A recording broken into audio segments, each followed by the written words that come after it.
हाँ जी, आज हमने स्टार्ट करना है बायोलॉजिकल मॉलिक्यूल्स, बायोमॉलिक्यूल्स।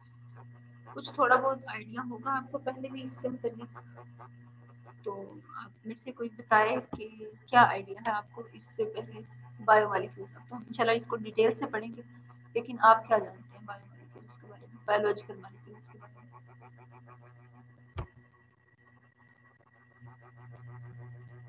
में होते हैं बायोमॉलिक्यूल्स। लिविंग ऑर्गेनिजम्स में जो सब्सटेंसेस हों उन्हें हम कहेंगे कि बायोमॉलिक्यूल्स हैं। ठीक है, अगर बोन्स है तो हम कहेंगे कि बायोमॉलिक्यूल है। लिविंग ऑर्गेनिजम्स में बोन्स होती हैं ना।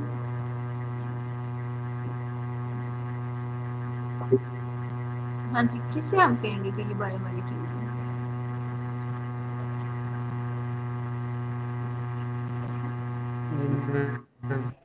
लिविंग ऑर्गेनिजम्स में तो है, हमें ये तो समझ आ रही है, बायो से ही समझ आ रही है, बायो मीन लाइफ। आगे जो बायो मॉलिक्यूल्स का मतलब है कि कोई मॉलिक्यूल्स ही होंगे, वो हमने मुख्तलिफ फिर कहे थे कि प्रोटीन्स हैं, कार्बोहाइड्रेट्स हैं, लिपिड्स हैं, ठीक है, न्यूक्लिक एसिड्स हो सकते हैं, जैसे कि डीएनए, आरएनए वगैरह, ठीक है। तो हमने यही चीजें पढ़नी है आज।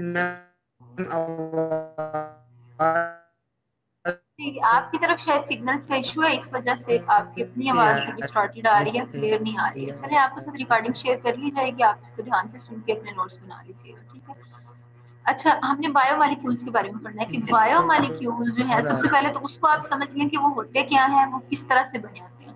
तो बायोलॉजिकल मॉलिक्यूल जो है, वो जिन एलिमेंट्स से बने होते हैं वो मेनली 6 एलिमेंट्स होते हैं। सबसे और भी उनके अंदर होंगे, लेकिन जो मोस्ट इंपोर्टेंट है वो 6 एलिमेंट्स होते हैं, ठीक है। वो कौन कौन से होते हैं? वो carbon, hydrogen, nitrogen, oxygen, phosphorus और सल्फर। ये जो 6 एलिमेंट्स हैं, इन्हीं के मिलने से सारे बायोलॉजिकल मॉलिक्यूल्स बनते हैं, ठीक है। और इन 6 में से भी जो ये 4 हैं, कार्बन, हाइड्रोजन, ऑक्सीजन और नाइट्रोजन, 99% जो है ना बायोमॉलिक्यूल्स, वो इन 4 के मिलने से बनते हैं, ठीक है। यानी कि अगर आप उनकी कंपोजिशन देखें कि बायोमॉलिक्यूल जो है वो कार्बोहाइड्रेट्स होते हैं, प्रोटीन्स होते हैं, लिपिड्स होते हैं, न्यूक्लिक एसिड्स होते हैं, ठीक है। उनके अंदर हमने कहा कि मुख्तलिफ 6 एलिमेंट्स होते हैं जो उनको बनाते हैं। लेकिन उनमें सबसे ज्यादा कौन से एलिमेंट्स होते हैं? अगर आप कहें कि 99% तक जो एलिमेंट हैं वो ये 4 होते हैं। होते तो बाकी 2 भी हैं, लेकिन ये 4 जो है, ये 99% तक ये वाले एलिमेंट्स होते हैं, ठीक है। और लिविंग बींग्स के अंदर, ये बायोलॉजिकल मॉलिक्यूल्स के अंदर ये एलिमेंट्स मौजूद होते हैं, ठीक है। बायोलॉजिकल मॉलिक्यूल्स या बायोमॉलिक्यूल जो हैं वो इन एलिमेंट्स की कोवैलेंट बॉन्डिंग से बनते हैं। आपस में जब भी एलिमेंट्स जुड़ते हैं तो वो बॉन्ड बनाते हैं। वो बॉन्ड डिफरेंट टाइप्स के हो सकते हैं, वो आयनिक बॉन्ड हो सकते हैं, वो कोवैलेंट बॉन्ड हो सकते हैं, ठीक है, मुख्तलिफ किस्म के बॉन्ड्स हो सकते हैं। तो ये जो बायोलॉजिकल मॉलिक्यूल्स हैं, ये इन मॉलिक्यूल्स के, इन एलिमेंट्स की कोवैलेंट बॉन्डिंग से बनते हैं, ठीक है। अब आप देखिए कि सिंबल्स यूज किए गए हैं इन 6 एलिमेंट्स के लिए। कार्बन के लिए C, हाइड्रोजन के लिए H, नाइट्रोजन के लिए N, ऑक्सीजन के लिए O, फास्फोरस के लिए P, सल्फर के लिए S। अगर कहीं पे भी S होगा तो आप समझ जाएंगे कि ये सल्फर है, ठीक है। तो मुख्तलिफ एलिमेंट्स के लिए मुख्तलिफ सिंबल्स हैं, C, H, N, जी। इसकी परसेंटेज बता दें, ह्यूमन बॉडी में परसेंट मौजूद है, कितने परसेंट हाइड्रोजन और नाइट्रोजन? अच्छा, ह्यूमन, हम एलिमेंट्स की बात कर रहे हैं कि जो एलिमेंट्स हैं टोटल 6 है, ठीक है। उन 6 एलिमेंट्स में से जो सबसे ज्यादा होते हैं, तकरीबन 99% होते हैं इन लिविंग बींग्स के अंदर, वो ये कार्बन है, हाइड्रोजन है, ऑक्सीजन है और नाइट्रोजन है, ठीक है। तो ह्यूमन बींग्स के अंदर जो है ना, कार्बन, आगे हम देखते हैं हाइड्रोकार्बन, तो कार्बन के साथ हाइड्रोजन और ऑक्सीजन होते हैं, ठीक है। नाइट्रोजन जो है ये मेनली न्यूक्लिक एसिड्स के अंदर ज्यादा होते हैं, ठीक है। तो ऐसा नहीं है कि कार्बन, हाइड्रोजन, ऑक्सीजन जो है वो सेम प्रोपोर्शन में होंगे। यानी कलेक्टिवली कहा जा रहा है कि जो तीनों हैं 99% तक होते हैं, और बाकी जो है वो इनसे कम होते हैं, ठीक है। होते हैं, अब सल्फर भी होता है, फास्फोरस भी होता है, लेकिन इनसे कम होते हैं, ठीक है। और अगर आप कार्बोहाइड्रेट्स की बात करें तो उनमें भी मेनली कार्बन, हाइड्रोजन और ऑक्सीजन होता है। नाइट्रोजन भी कार्बोहाइड्रेट्स के कुछ टाइप्स में होता है, लेकिन जो सबसे ज्यादा है वो कार्बन होता है। ठीक है, अच्छा इसके बाद आप देखिए कि कार्बन जो हम कह रहे हैं कि सबसे ज्यादा होता है, तो क्या वजह है कि कार्बन सबसे ज्यादा होता है? वजह यह है कि इसकी 4 वैलेंसी है। कार्बन की वैलेंसी 4 है। वैलेंसी का मतलब ये होता है कि कोई एलिमेंट कितने बॉन्ड बना सकता है, जितने वो बॉन्ड बना सकता है उसको हम कहते हैं ये उसकी वैलेंसी है। कार्बन जो है ये इसकी वैलेंसी 4 है, यानी इसके पास 4 वैलेंस इलेक्ट्रॉन होते हैं। इसके गिर्द इसके आखिरी घेरे में 4 इलेक्ट्रॉन होते हैं और वो 4 इलेक्ट्रॉन 4 बॉन्ड बनाते हैं। ठीक है, अब चूंकि ये 4 बॉन्ड्स बना सकता है और आप देखिए कि कितने ढेर सारे एलिमेंट्स हैं, और अगर 4 के कॉम्बिनेशन, आप 4 4 के कॉम्बिनेशन बनाएं तो कितने ढेर सारे कॉम्बिनेशन बन सकते हैं। तो चूंकि इसकी वैलेंसी 4 है और ये मुख्तलिफ किस्म के 4 एलिमेंट्स के साथ एट अ टाइम कंबाइन कर सकता है, तो ये बहुत सारे जो स्ट्रक्चर्स हैं, बहुत सारे डिफरेंट मॉलिक्यूल्स बना सकते हैं एक कार्बन। और चूंकि हर एक का स्ट्रक्चर डिफरेंट होगा, तो हमें पता है कि जैसा किसी चीज का स्ट्रक्चर होता है वैसा उसका फंक्शन होता है। तो ये जो कार्बन मॉलिक्यूल है, कार्बन एटम है, जब ये मुख्तलिफ 4 एटम्स के साथ बाइंड करता है तो मुख्तलिफ किस्म के ढेरों स्ट्रक्चर्स बन जाते हैं। जब वो स्ट्रक्चर्स बनते हैं मुख्तलिफ, तो उनका फंक्शन भी मुख्तलिफ होता है। इस वजह से हम कहते हैं कि कार्बन चूंकि इसमें 4 वैलेंस इलेक्ट्रॉन्स होते हैं, इसके आउटर मोस्ट शेल में 4 इलेक्ट्रॉन्स होते हैं, इस वजह से ये 4 डिफरेंट एटम्स के साथ बॉन्ड बना सकता है। चूंकि ये 4 बॉन्ड्स बना सकता है तो ढेर सारे एलिमेंट्स हैं। अब मुख्तलिफ एलिमेंट्स जब इसके साथ कंबाइन करते हैं तो आप देखें कि 4 4 के आप कॉम्बिनेशन बनाते जाएं तो कितने ढेर सारे कॉम्बिनेशन बन जाएंगे। ठीक है, तो इस तरह मुख्तलिफ स्ट्रक्चर्स जो हैं वो बन जाते हैं, मुख्तलिफ वो फंक्शन परफॉर्म करते हैं। तो इस वजह से कार्बन जो है वो सबसे ज्यादा इंपॉर्टेंट है, और कार्बन ही सबसे ज्यादा मौजूद भी होता है। कार्बन की परसेंटेज ही सबसे ज्यादा होती है।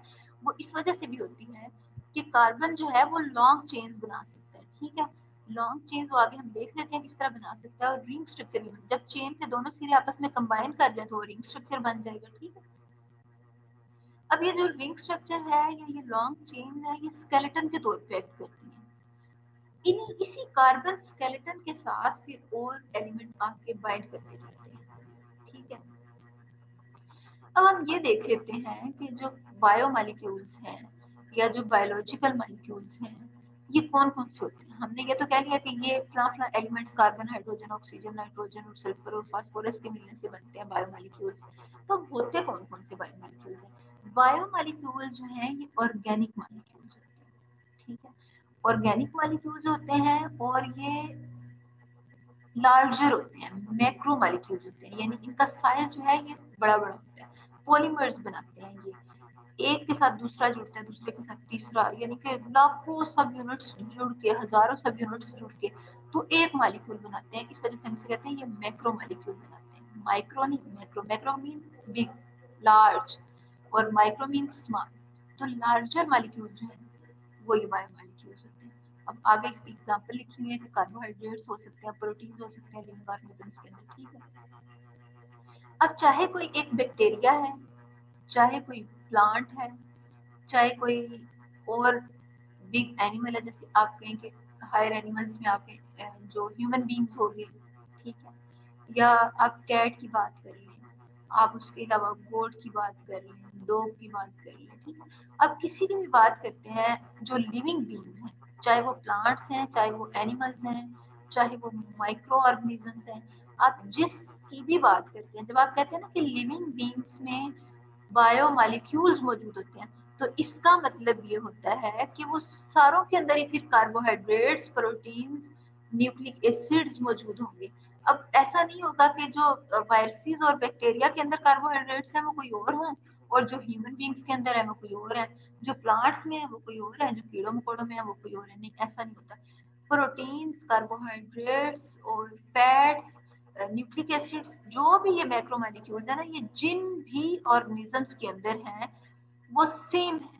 ठीक है, सिमिलर मैक्रोमोलिक्यूल्स होते हैं, और यही जो मैक्रोमोलिक्यूल्स हैं they are responsible for life. क्योंकि हमने देखा है कि ये डिफरेंट फंक्शंस परफॉर्म करते हैं। हम आगे मजीद इनके फंक्शंस भी देख लेंगे।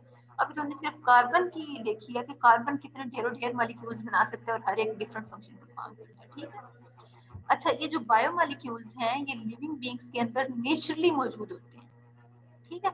ऐसा नहीं होता कि वो खुद कोई बना बना के खा रहे हैं। ये लिविंग बीइंग्स में, ये प्लांट्स में, एनिमल्स में, माइक्रो ऑर्गेनिजम्स में, ये सब में नेचुरली मौजूद होते हैं। बॉडी खुद इनको सिंथेसाइज कर रही होती है, खुद बना रही होती है, ठीक है। अच्छा, बायोमॉलिक्यूल जो है ये they consist of mainly consist of carbon, hydrogen and nitrogen, oxygen, sulphur and phosphorus, जो वो 6 हम पीछे बात कर चुके हैं, ठीक है।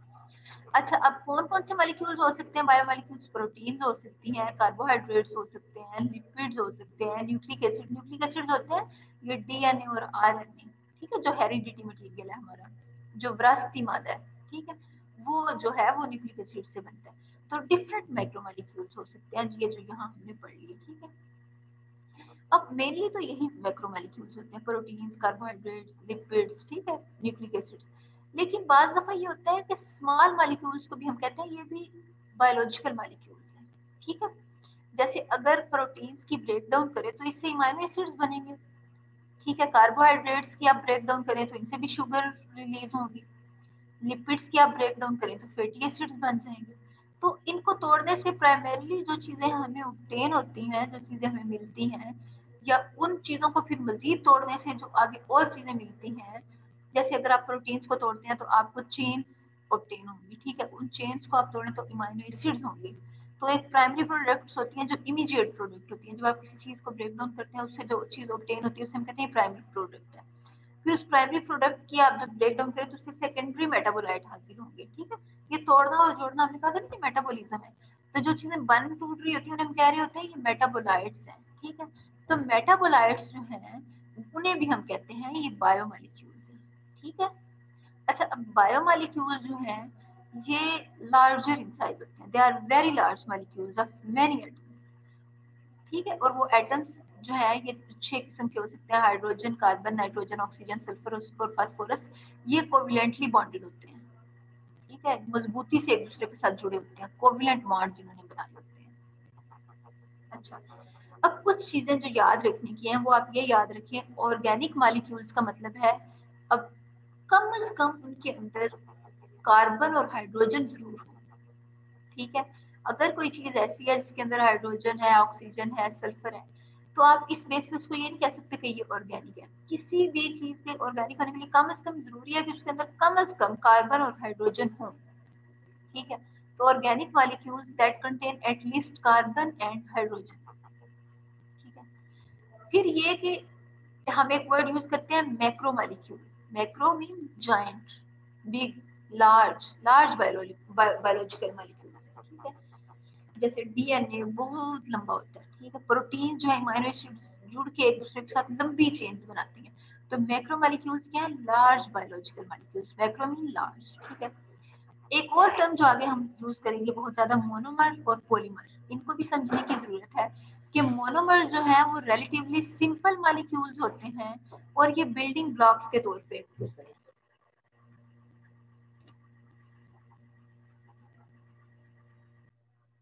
हाँ जी, तो दो चीजें जो हम मजीद आगे बार बार हमारे लेक्चर्स में आएंगी, मोनोमर और पॉलीमर। तो इनको भी आपको समझने की जरूरत है कि मोनोमर का मतलब होता है सिंपल मॉलिक्यूल्स, ठीक है।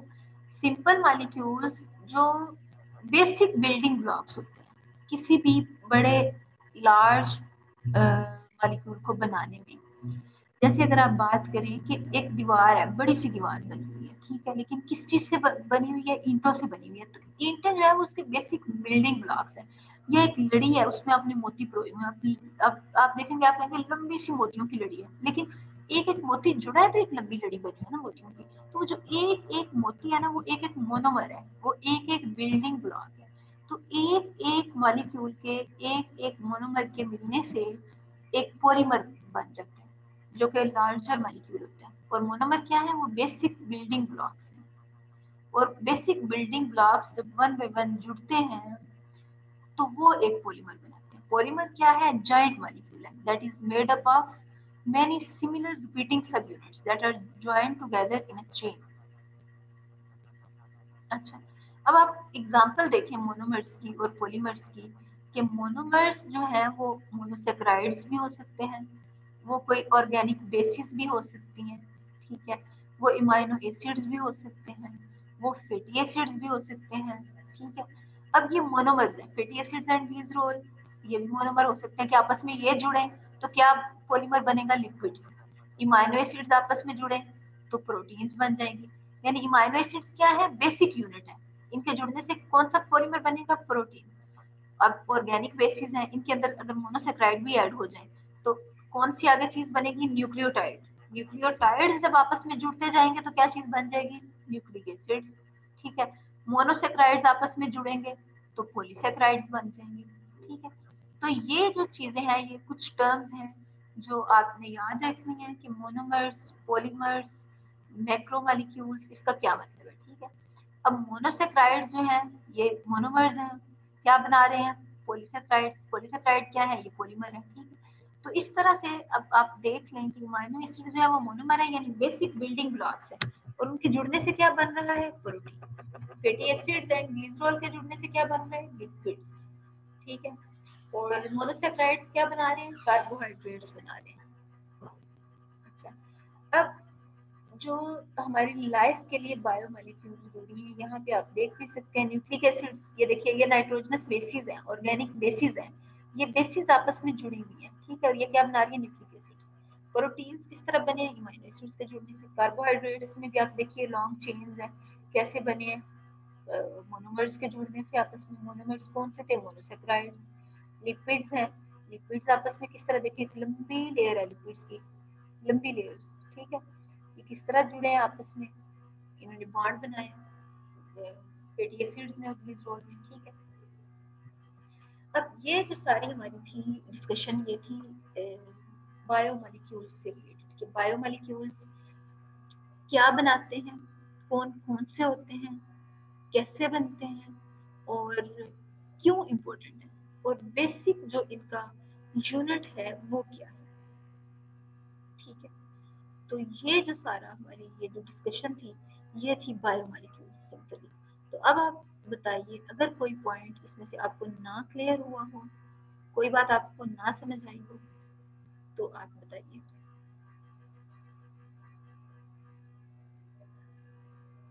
हाँ जी, कोई पॉइंट जो आपको ना क्लियर हुआ हो, बायोमोलिक्यूल जितना अब तक हमने पढ़ा, इसमें कोई बात आपको ना समझ आई।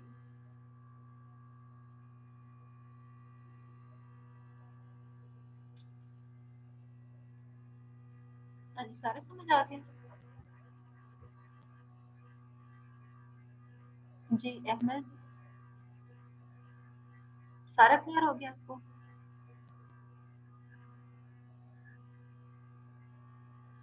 यस क्लियर है, एक बार फिर टॉपिक देखेंगे और सेट हो जाएगा सारा, मतलब क्लियर हो जाएगा।